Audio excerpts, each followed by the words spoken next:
is so one of the benefits of living with a more optimistic and positive mind is you are more open to allowing these creative ideas to come in. For instance, when you have challenges or issues that come up in business, and we just had one a couple weeks ago where our client received we also have a swag business called Rogers Marketing. So she received 400 jackets. They were all missized. She hated them. The arms were too tight. She wanted to return them all. So at first I'm like, that gut wrenching fear and worry and anxiety and over, mainly over money, because we were going to lose money on the order. That money thing always comes in, right?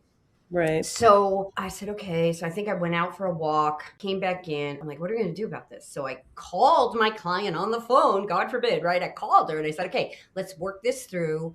What are the issues? What's happening? What will resolve this for you? I'm like, okay. Then Neil and I talked about it a little more. I said, I'm just calling the jacket vendor. Maybe there was something wrong with these jackets in the first place. So we did Mhm. that, and we ended up getting a full credit from the jacket vendor on the jackets. And she took I asked her to take 25% of the cost because they did get samples and they liked them at the time. So she's like, yes, we're willing to take that. Then the only money we lost was on the embroidery of the garments, which was around $5,000.